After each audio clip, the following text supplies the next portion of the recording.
My name's Adrian, I'm 34, and up until my brother's wedding, I thought I had a handle on what it meant to be the reliable one in the family. Not the favourite, not even close, but reliable. I'm the guy who remembers birthdays without Facebook reminders, the one who calls Mum just to check in, and the one who, for better or worse, is always first to show up and last to leave when something needs doing. My younger brother Tyler is 31. He's the charming one, the kind of guy who can screw something up and somehow have people thanking him for it afterward. He's smooth, photogenic, and speaks in a tone that always sounds like a toast, even when he's saying absolutely nothing of value. We've never been close, not in the fistfight, throw a chair kind of way, just that quiet, growing apart sort of distance, like we were raised in the same house, but lived in different emotional time zones. Tyler was getting married to Marissa. I'd met her a few times. She was nice in that surface-level, aggressively curated Instagram way. Designer heels on a beach, filtered sunsets, brunch pictures with captions like, "I'm blessed." We never connected, but I didn't expect to. I figured I'd show up, bring a nice gift sit through the speeches and smile politely for photos. Family duty, easy. The wedding was set at a vineyard-turned-event venue just outside town, gorgeous in that overpriced Pinterest board come-to-life sort of way. White tents, string lights, a string quartet playing acoustic covers of pop songs. I arrived early like always. Gift in hand, a custom-engraved decanter set with their initials and wedding date. Understated but classy. Something they could actually use. Not that anyone asked. At the welcome table, a woman with a headset and clipboard squinted at her list when I gave my name. "Adrian," she said. "Ah, yes, you're marked as a +1. She said it casually, like it was a seat assignment, not a demotion. Sorry what I asked, thinking maybe she misread it. "You're listed under +1s, so you're seated with the guests near the back, just beside the kitchen entrance. If you'd brought a guest, it might have been different." I waited for her to say she was joking. She didn't. I looked at her again. I'm the groom's brother. She blinked like it hadn't occurred to her that family could be listed as an extra. "Oh," she said. "Well," I'm sure it was a mix-up. Before she could scramble to fix it, Marissa appeared like a gust of cold air in a silk gown. She smiled at me, that sharp kind of smile that doesn't reach the eyes. "Adrian, hey, glad you made it." "Apparently I'm sitting by the kitchen," I said, trying to keep my voice even. "Oh, yeah?" she said breezily. "Hope that's okay. We had to make some tough seating choices. Space is tight and we had a lot of +1s. You're not in the wedding party technically. No hard feelings, right?" I looked past her into the reception area. Floating candles, fine linens, champagne flutes. I saw our Uncle Greg, who hadn't spoken to Tyler in 6 years, seated near the front. I saw Tessa, my ex-girlfriend from 5 years ago, laughing 2 tables away from the sweetheart table. She looked completely at home. Marissa followed my gaze. "Oh, we invited Tessa. She and Tyler stayed friends. She's always been really supportive. You don't mind, do you?" My mouth felt dry. "No," I said, "of course not." I walked to my assigned seat, a folding chair at a half-sized table, positioned awkwardly next to the swinging kitchen doors. Every few minutes, a waiter would pass the door, slapping open behind him. The smell of burnt rosemary and baked salmon drifted in waves. I sat there for a moment, gift still in hand, watching Tyler laugh with guests. I watched him whisper something to Tessa and watched her smile back like it was their inside joke.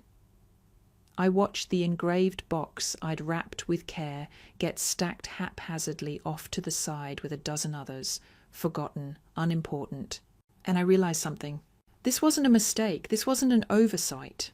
This was intentional. So I stood up, picked up my gift, and walked toward the exit.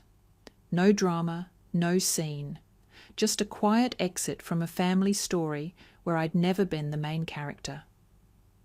The silence after the wedding lasted about 3 days. Then the calls started. First it was my mom. "Adrian, honey, Marissa says you left the wedding early. Were you feeling okay?" Her voice had that rehearsed lightness to it, concern, wrapped in a soft blanket of denial. Tyler was a little upset. I stared at my phone for a beat too long before replying. "I left because I was seated like a stranger at my own brother's wedding," she sighed. Not surprised, just disappointed. "You're overreacting. It was a beautiful day. Don't ruin it now with drama." That word drama landed like a slap. That's what I was to them, a problem, a disruption. I showed up. I helped them plan. I gave them a thoughtful gift. And I was seated next to the dishwasher. I kept my voice even, calm, because if I let the emotion through, I knew it would spill out too fast to control. "You should have said something," she replied, exasperated. "I shouldn't have to," I said, and hung up before I said something I'd regret. The next day, Tyler texted, just a thumbs-up emoji. No words, no explanation.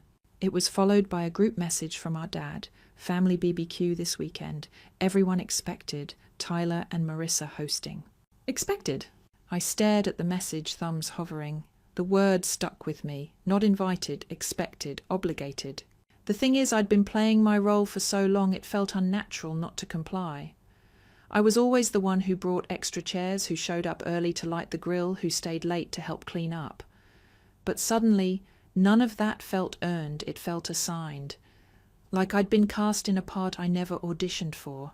Still I went. I told myself it was for Mum, for family, that maybe things would feel less cold in the light of day. They didn't. Tyler greeted me with a half-hearted bro hug and a beer. "Glad you made it, man," he said, like I was a co-worker showing up to the office potluck. Marissa waved from the porch and immediately turned to continue talking to her friend Tessa. "Of course. Hey, I meant to ask Tyler," said, motioning me toward the backyard. "Can you bring that extra cooler from your truck? We're short on space." There it was, the ask, always the ask. As I hoisted the cooler and walked it over, I watched him laughing, relaxed beer in hand, surrounded by old college buddies and new in-laws. No acknowledgement, no apology. Not even a hint of recognition that something had been broken. Later, while plates were being cleared, Marissa stood and clinked her glass. "Quick toast," she said, eyes scanning the crowd. "Thank you all for making our big day so special, especially those of you who stayed until the end." She smiled wide. Tyler laughed. Everyone clapped. And me, I stood at the edge of the group holding a trash bag, collecting empty cups. That was the moment I started to feel it, not just frustration, but detachment. A kind of numb awareness that I was no longer part of this performance, just the crew keeping the lights on behind the scenes. After the toast, Tyler found me. "Hey," he said, rubbing the back of his neck. "Marissa's mom is throwing a brunch next weekend. She wanted me to ask if you could help coordinate the catering stuff, since you're good at that logistics stuff." I blinked. "You mean the brunch I'm not invited to?" He looked confused. No, of course you're invited. It's just more of a women's thing, but your help would really smooth things out." There it was again, not a brother, not a guest, a resource. I stared at him for a long second, then handed him the bag of trash. "You want a coordinator," I said. "Hire one." I walked to my car without another word. That night, I didn't text anyone back. I ignored the family group chat, pinging with messages about so good seeing everyone, and Marissa's toast was perfect.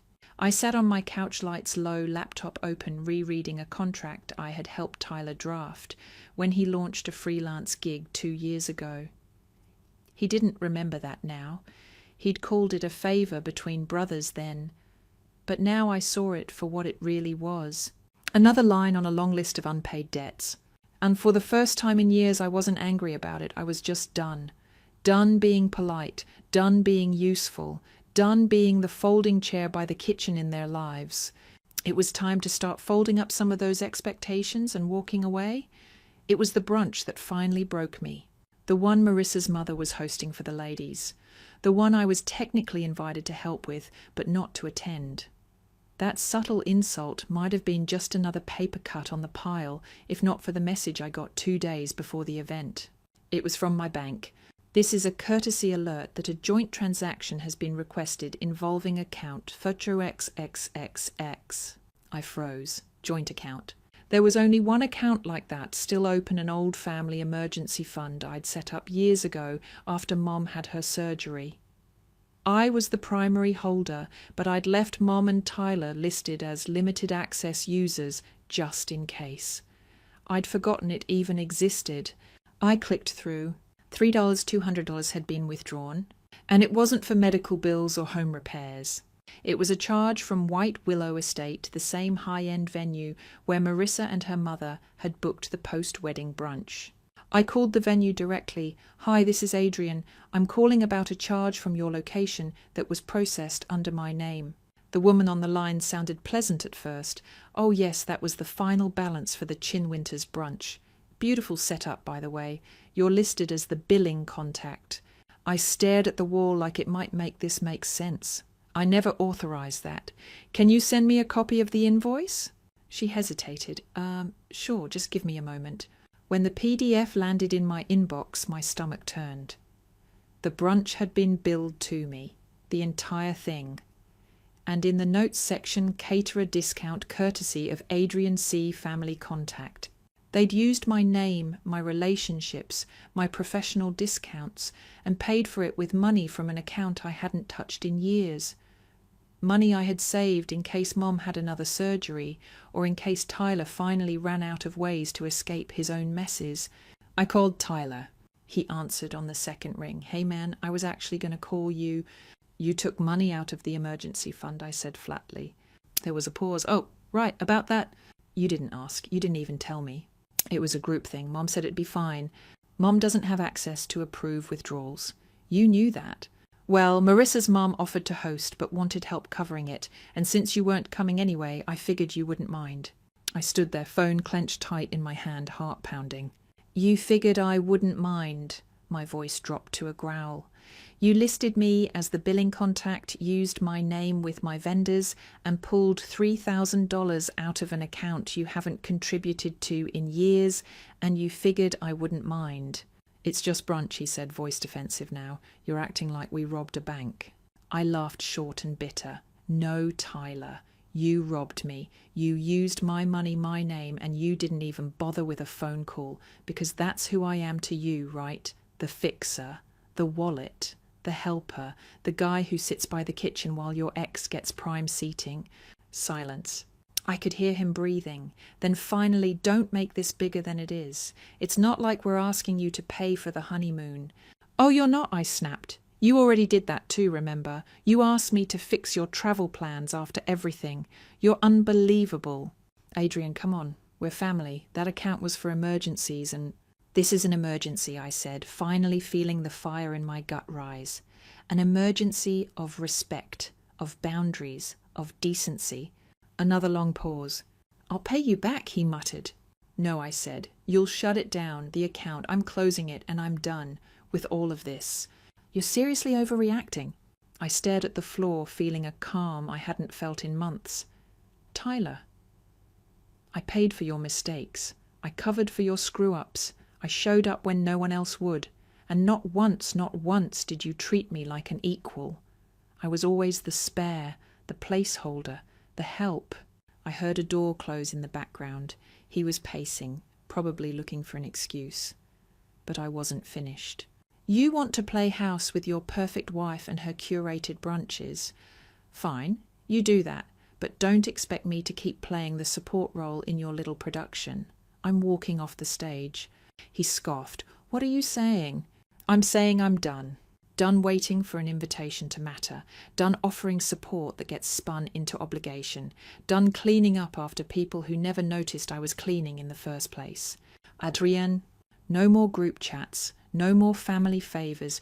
You want something, hire someone.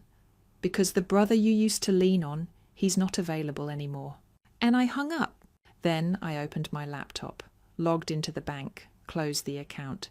Sent an email to every vendor who had my name associated with the brunch, rescinding the discounts.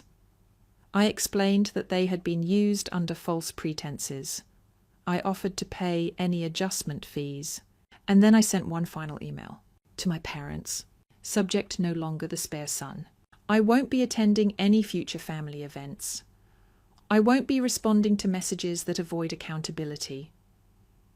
For years I've shown up, paid up, and shut up for the sake of keeping peace that never included me.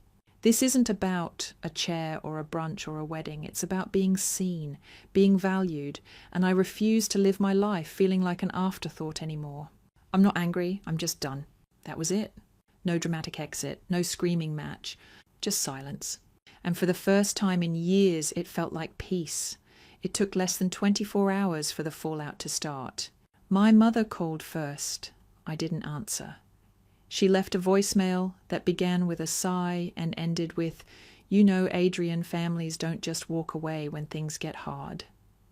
Funny how that wisdom had never applied when I was being disrespected, when I was being shoved to the side like someone they'd forgotten to include on the RSVP.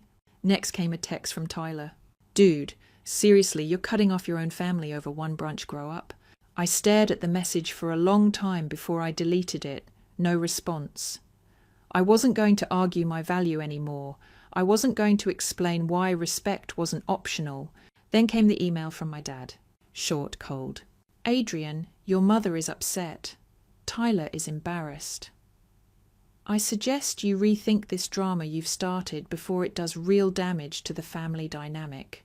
I laughed bitterly when I read that. Damage to the family dynamic, as if it hadn't already been broken, as if that brunch wasn't just the final crack in something that had been crumbling for years. Then the silence stretched. No more texts, no more calls, no desperate apologies, no one asking what I needed, just silence. It didn't feel peaceful at first. It felt hollow. Like I'd slammed the door on something I'd still spent years hoping might open to me willingly. I didn't sleep much that first week. I'd wake up at 3 a.m, brain racing, with flashes of old arguments, ignored achievements, every moment. I'd swallowed frustration to keep the family machine running smoothly. I wasn't even sure if I was angry or just done, maybe both. My friend Vanessa noticed something was off. She's been my sounding board since college, the kind of person who never lets you spin out without grounding you. "You okay?" she asked one night over takeout, watching me push noodles around in the box without eating. "I think I burned the last bridge I had with my family," I said quietly. She set down her chopsticks. "No, you just stopped letting them walk on you like a bridge. There's a difference." That made me pause. I rubbed my eyes. I keep thinking, what if I'd said it differently? What if I'd waited? Maybe I overreacted. "No," she said. "You reacted. That's not the same thing. You finally told the truth. That doesn't make you wrong. It makes you free." Still the guilt crept in sometimes. The little voice that said maybe you should have just let it slide. It's easier, isn't it, to be quiet, to take the insult and call it miscommunication. But I'd done that for years, and it never got better. So I started doing something else. I focused on me. I took time off. Not from work was still my comfort zone, but from obligation. I stopped checking group chats, stopped reaching for my phone every time it buzzed, afraid it would be some new guilt trip message in disguise. Instead, I started reconnecting with the people who had shown up. Vanessa, my co-worker James, who invited me to his daughter's birthday party and made sure I got a real seat and a cupcake. My gym buddy who'd overheard me venting about the family drama and said, "Dude, sounds like they never deserved your loyalty." I started therapy again too. And in that small office with a woman who asked nothing of me except honesty, I finally said something I hadn't admitted out loud. "I'm afraid that if I stop being useful, no one will want me around." There it was, the root, the real fear. She nodded, didn't flinch. What if you deserve love even when you're not useful? The question shook something in me. Weeks passed. Then one day I got a text from Tyler, just 5 words. "Can we talk in person?" I didn't answer right away. I didn't owe him that.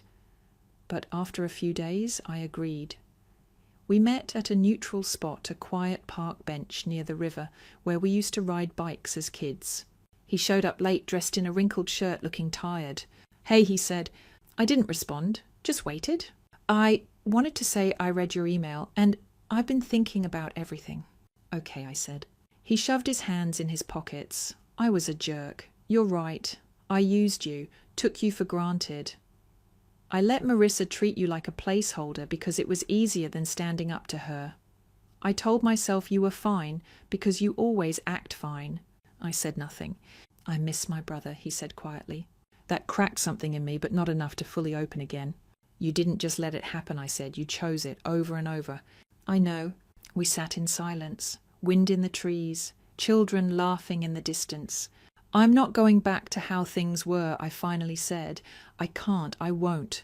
I don't expect you to, he said. I just hope maybe we can start over. I'll do the work. I stood, brushed imaginary dust off my pants. Start by paying back the brunch, I said. Then we'll talk. He gave a wry smile. Fair enough. That night I slept better than I had in months. The guilt was gone, the bitterness too. I'd spent so long carrying the weight of everyone else's comfort that I didn't realize how heavy it had become. Now with that weight gone, I could breathe. I wasn't their fixer anymore. I was me. And for the first time, that felt like enough. 6 months after I walked out of Tyler's wedding, I was sitting at a long wooden table under a canopy of string lights, not in a folding chair, not near a swinging kitchen door, but at the head of my own carefully curated celebration. It wasn't a wedding, I wasn't even in a relationship, but it felt like a milestone worth honouring. See, I'd finally started living for myself. The dinner was a low-key summer gathering with friends, people who'd stood beside me when everything with my family imploded, who saw me as more than a utility or afterthought. There was no strict dress code, no overbearing planner, no forced toasts, just grilled food, laughter, music, and a feeling I hadn't known I needed peace. Vanessa brought homemade sangria and insisted on making a toast anyway. She stood glass raised, smiling wide. To Adrian, for finally choosing his seat at the table instead of waiting to be invited. Everyone clinked glasses. I raised mine with a laugh, cheeks warm from more than just the sun. The thing is, the fallout with my family wasn't a clean break. It never is. Tyler and I talked occasionally now, short check-ins, cautious but real. He never pushed for instant forgiveness, and I never offered it. But there was respect in the space we were slowly rebuilding. And for once, I wasn't the only one doing the work. As for Marissa, I never heard from her again. Word around the family grapevine was that she'd been re-evaluating some life choices, which I interpreted as damage control. Her reputation had taken a hit, not because of any smear campaign on my part, but because the truth has a way of echoing louder than silence once it's finally spoken. My parents stayed quiet for a while. Eventually my mom sent a short email. We miss you. We didn't realize how much you carried for this family until you stepped away. We hope one day you'll come back not as a fixer but as our son. I didn't reply, not out of malice, but because I wasn't ready. Some apologies need to be lived, not typed. Instead, I focused on things that filled me up. I threw myself into my work. Not in a numbing way, but with genuine passion. I got promoted twice and finally had the guts to start that side project I'd been daydreaming about for years, consulting for small ethical event vendors. The kind of people who deserved referrals, not family politics. I travelled more too, took a solo trip to Lisbon, where I walked miles each day, learning how to be in my own company without filling the space with guilt.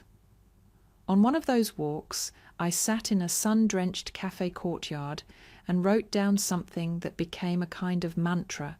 Respect is not a gift I give others to earn my place. It's the price of admission to my life. I started saying no more, to people who only reached out when they needed something, to family members who thought I should just let it go, to myself when the urge came to people please my way into feeling worthy. Instead, I said yes to invitations that made me feel wanted, to relationships that didn't hinge on usefulness, to moments of stillness without guilt. By the time autumn rolled around, I'd organised another gathering, this time a charity fundraiser, using all my logistical experience and vendor connections. It was small but meaningful, supporting a local foster youth program. Several of the young adults I worked with reminded me of myself at that age, quiet, steady, overlooked. I made sure no one sat near a kitchen door. That night, as I stood by the donation table watching the final guests trickle out, one of the teens, a sharp kid named Malik, walked over and said, "You seem like the kind of guy who remembers what it feels like to be in the back row." I blinked, surprised. "Yeah," I said, "I guess I do." He nodded. "That's why people like you should be in charge." That stayed with me. I realized then that the lesson wasn't just about self-respect or boundaries. It was about leadership, the quiet kind, the kind that isn't built on controlling the room, but on making sure no one gets erased from it. By winter, my relationship with my parents had shifted. Slowly they began showing up, not with apologies, but with changed behavior. My dad sent a book on conflict resolution with a note, "Thought of you. I'm learning." And my mum, she invited me to dinner, said there'd be no folding chairs involved. I went, not because I owed them grace, but because I had enough of it now to spare. They tried. They asked real questions. They didn't talk over me or treat me like a footnote. They even offered to make a donation to the youth program I'd organised, which I accepted not as forgiveness, but as a sign they were starting to understand what matters. I didn't rush to rebuild our relationship. I set the pace, and they for once followed. Now, as I look back on that wedding day, the folding chair, the +1 label, the decision to walk away, I don't feel bitterness anymore. I feel pride. That moment was the start of something I didn't know I was allowed to have, a life that centered me. No more shrinking to make others comfortable. No more silence in the name of family unity. Just clarity, boundaries, and finally peace. As for Tyler, he still sends me texts, sometimes just memes, sometimes pictures of his dog. They're small gestures, but honest ones. I haven't been to another wedding since his, but if I ever do, I know exactly where I'll be sitting. Not in the back, not by the kitchen. Right where I belong, at the table I chose, built, and invited the right people to join me at. Because the best revenge is living a life where no one gets to tell you you're a +1 in your own story. You're the whole damn headline. Story 2. I'm Mia, 27, a fashion designer based in Melbourne. I grew up in a small rural town with my parents and my younger sister Lily, who's 7 years my junior. From early on, it was clear that Lily was the favourite. She was showered with attention and praise, while I often felt like an afterthought. Birthdays were a stark reminder of our differing treatment. Lily received lavish gifts and parties, while my celebrations were modest, often combined with Christmas, and featured practical presents like books. When Lily joined the soccer team, our parents attended every match. I played tennis in school, but they never came to watch, not even once. Despite this, Lily was kind to me. She defended me when our parents compared us, and once made me a bouquet from wildflowers after a tennis match. But after our grandparents passed away, things changed. Our mother started treating Lily harshly whenever she stood up for me. To protect her, I told Lily to stop defending me. She did, and our bond weakened. I wanted to study design at university, but our parents claimed they couldn't afford it. So I moved to the city, took a clerical job at a fashion magazine, and worked my way up. I studied design in my free time, and after years of hard work, I became a designer. When Lily got accepted into a prestigious medical school, I was genuinely happy for her. She mentioned that a donation was expected for her admission, and our parents couldn't afford it. Remembering how she supported me in the past, I decided to help. I paid the donation her tuition and even her living expenses. However, as time went on, Lily became distant. She rarely responded to my messages except when asking for money or favours. When we met, she was glued to her phone and barely engaged in conversation.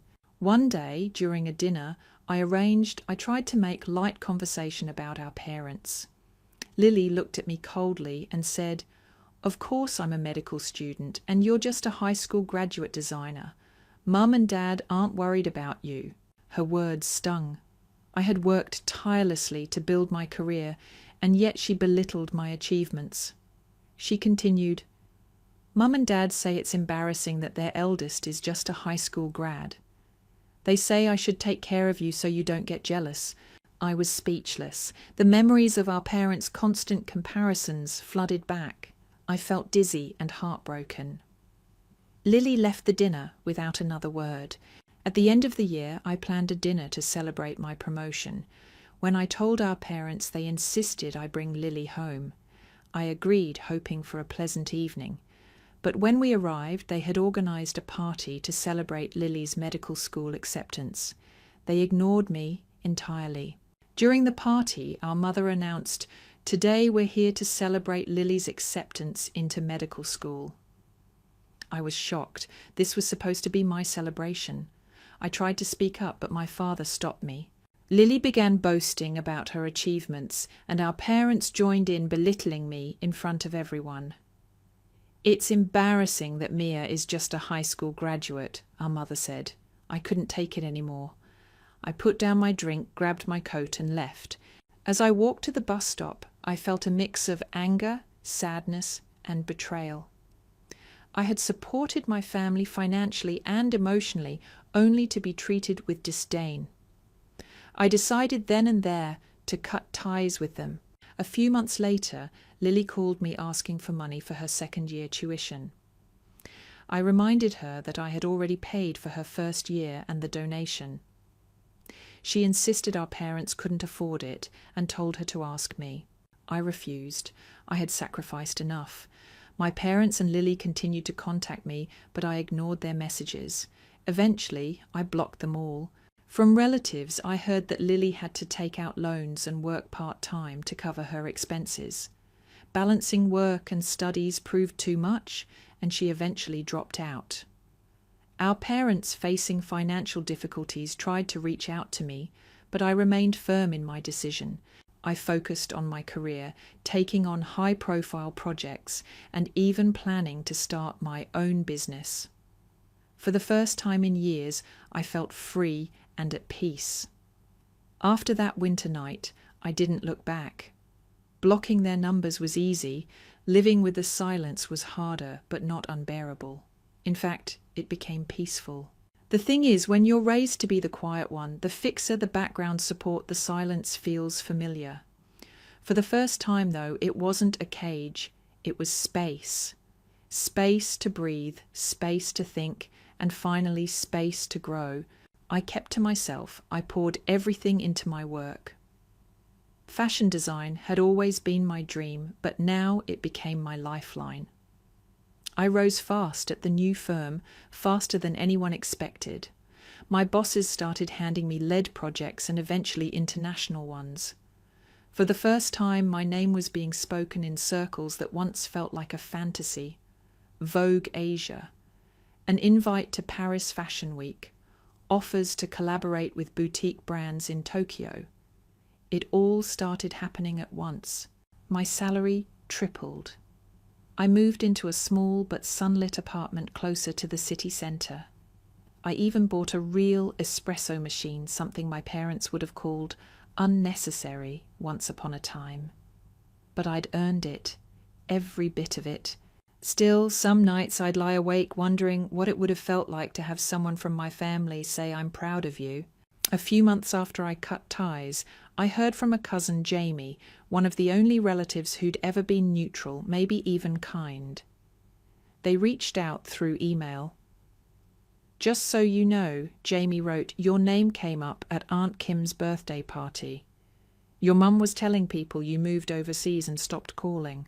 I didn't respond. I didn't need to defend myself anymore, but it reminded me how fast lies spread when the truth makes people uncomfortable. And then came the second wave.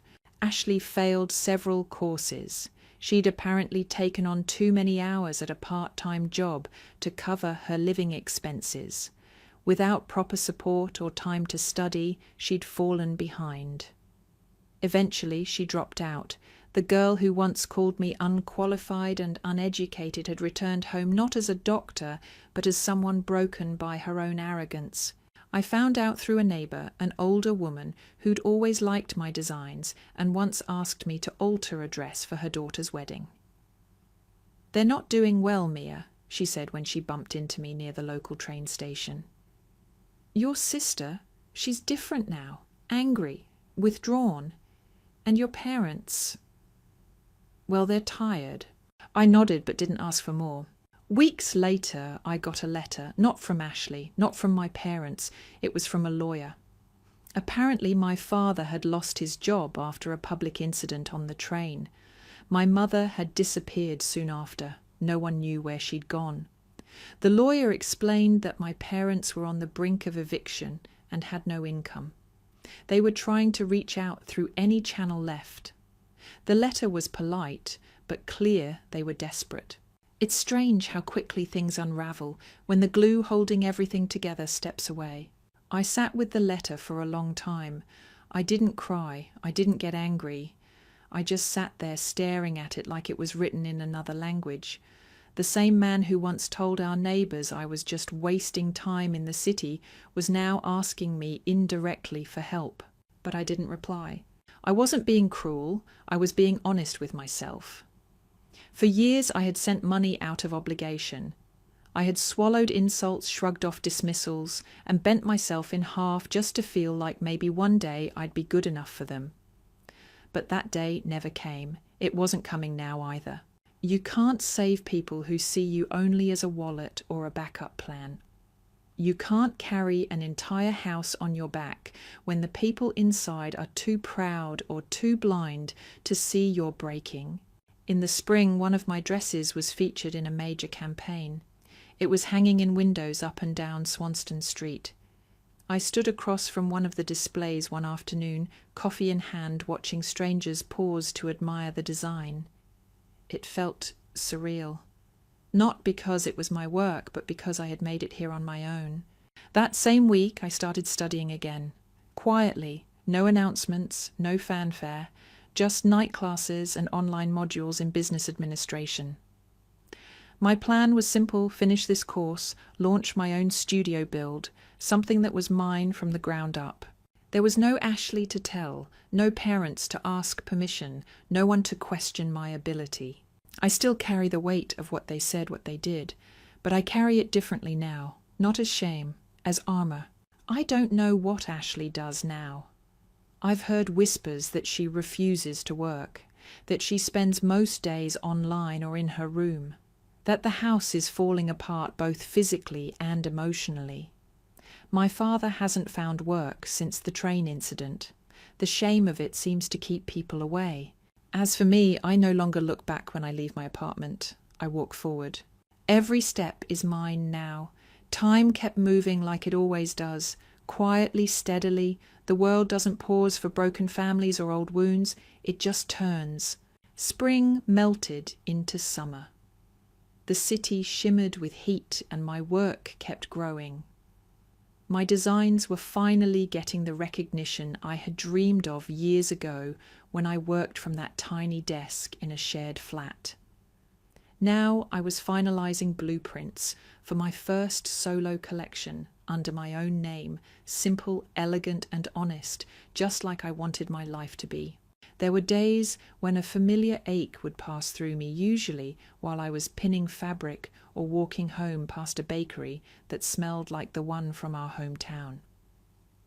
I'd think of my grandmother, of her warm hands folding dumplings, of the way she once stitched my torn school bag without a word. She had loved me without needing anything in return. But the rest, the ones who turned love into a transaction, I had nothing left for them. One early autumn morning I received a message from Jamie again. Just a short one. "Your mom's back. No one really knows where she went, but she showed up last week. Looks like she aged 10 years. I didn't reply right away. I sat with it. Then I responded, "Thanks for letting me know." That was all. I didn't feel anger anymore. Just a sort of gentle emptiness. Like when you open a drawer you used to keep full and realize you've already cleaned it out. No more expectations. No more guilt. Just space. A few weeks later I held a small preview of my upcoming line.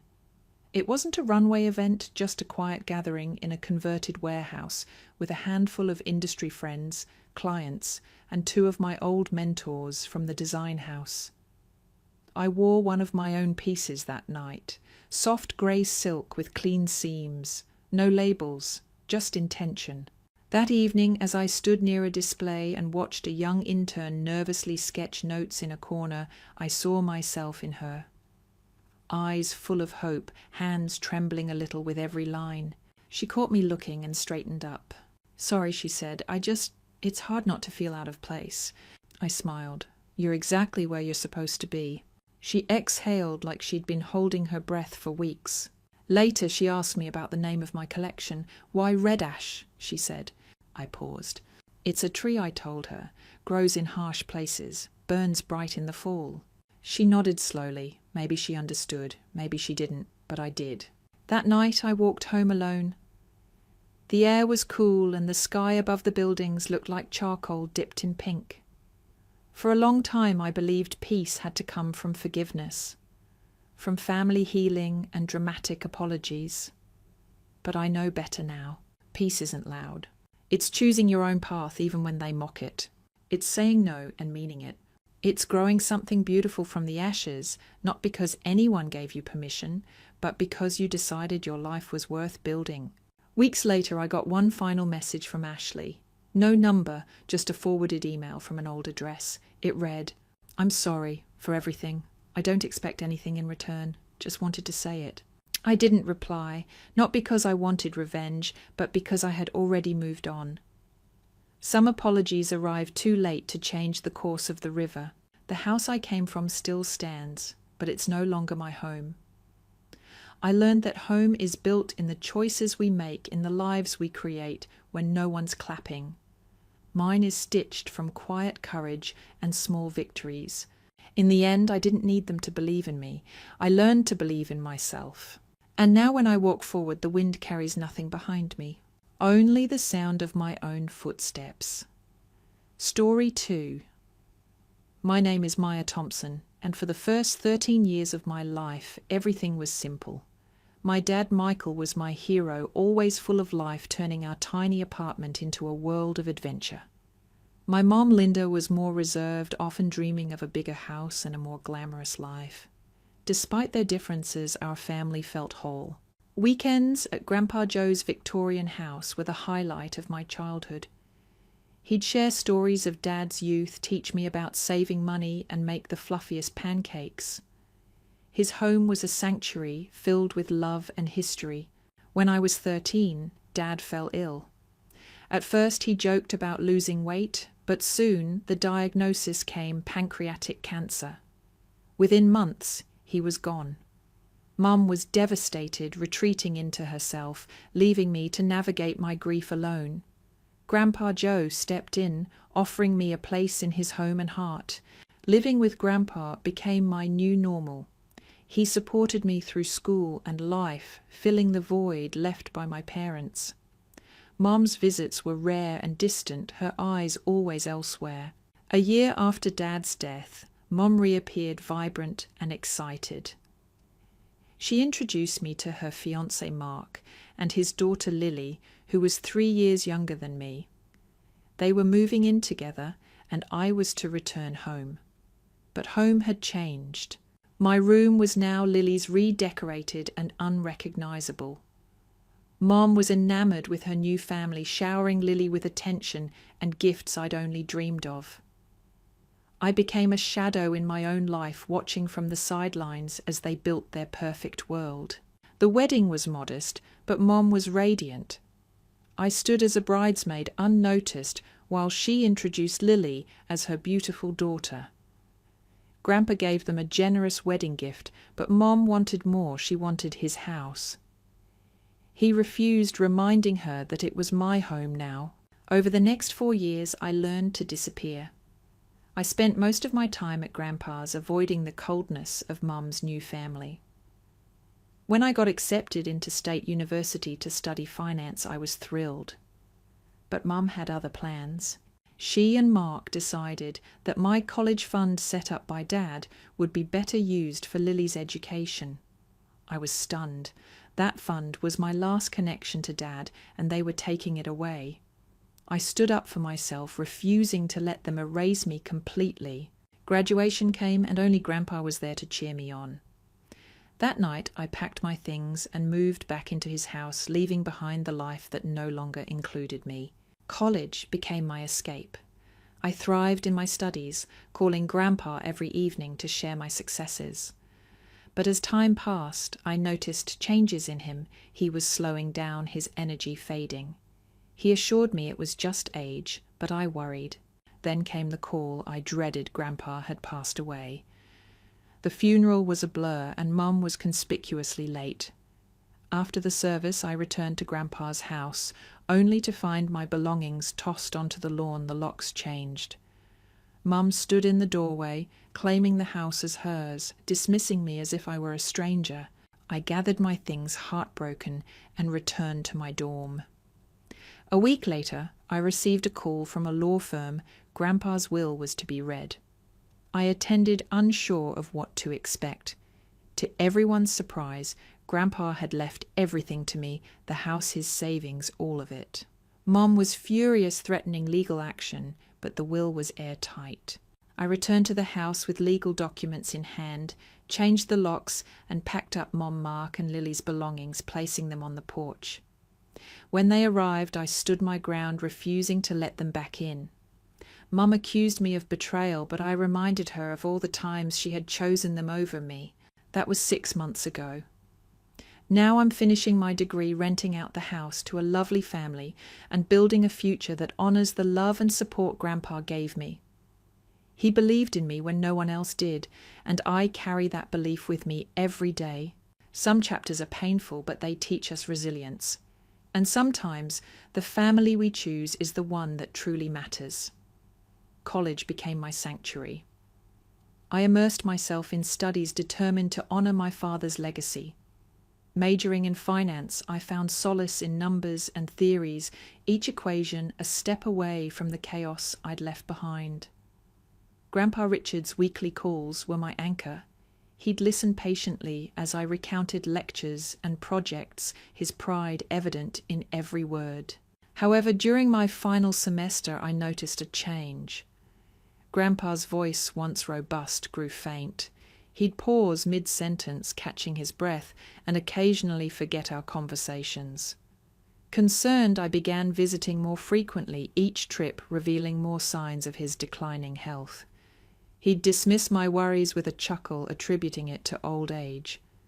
But deep down, I sensed the truth. Then came the call that shattered my world. Mum's voice was devoid of emotion as she informed me of Grandpa's passing. The funeral was set for Thursday. I hung up, numbness engulfing me.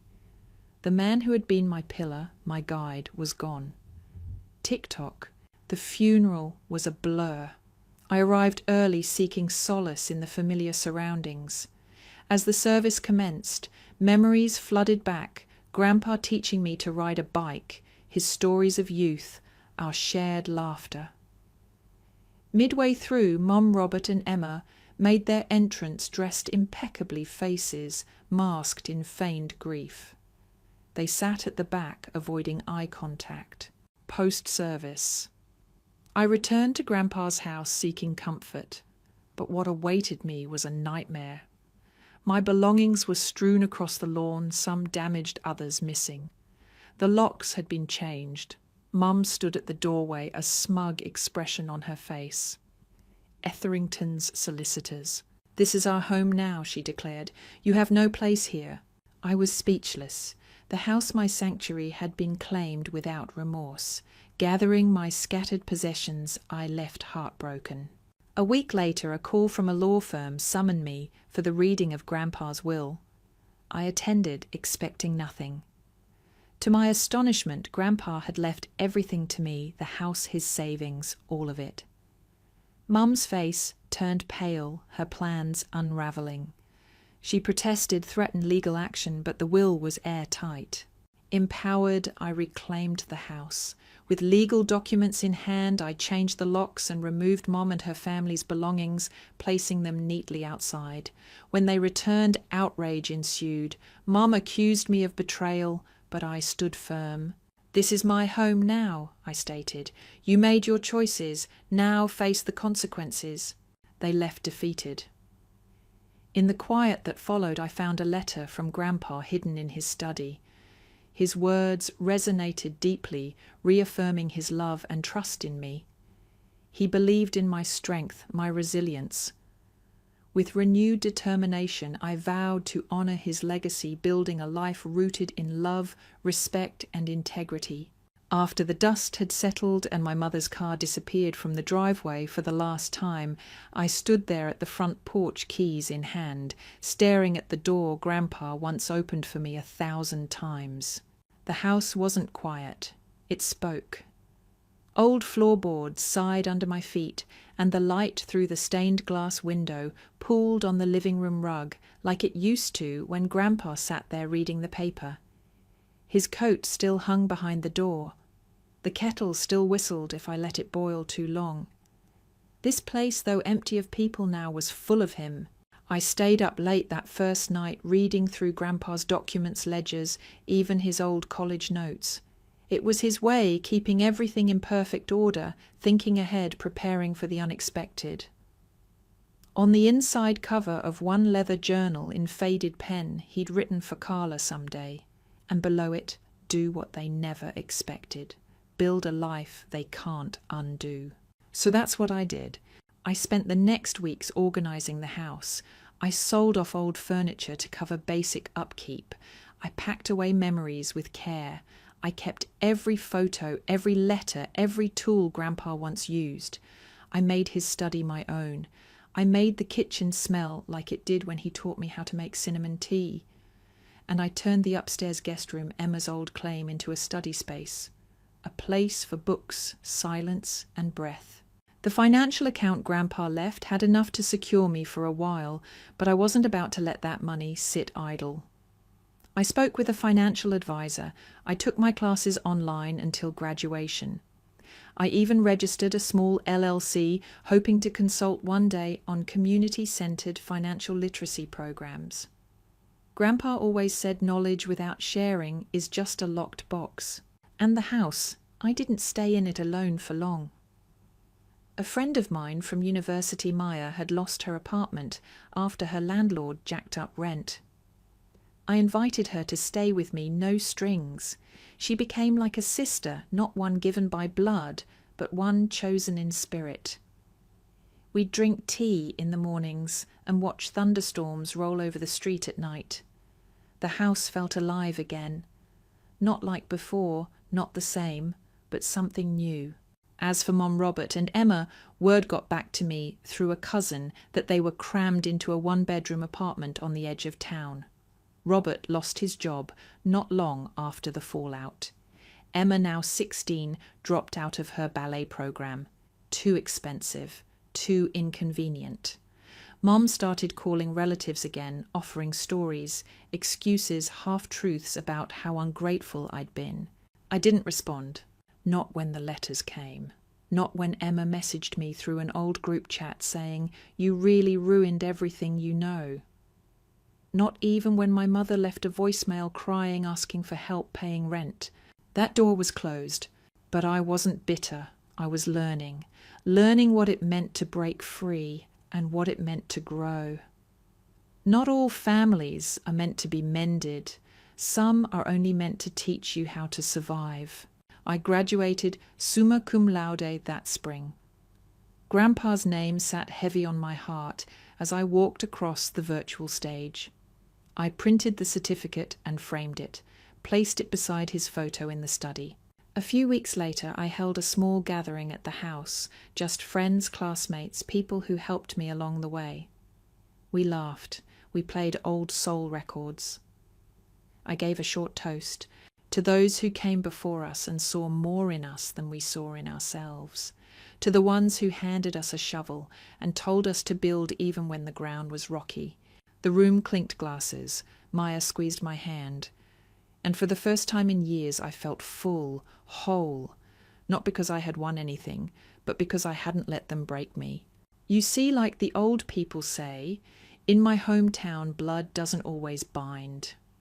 Sometimes it's love, sometimes it's choice. And sometimes it's the quiet, steady voice in your chest that tells you to walk away, not because you're giving up, but because you're walking towards something better. I kept that voice close, and I kept walking.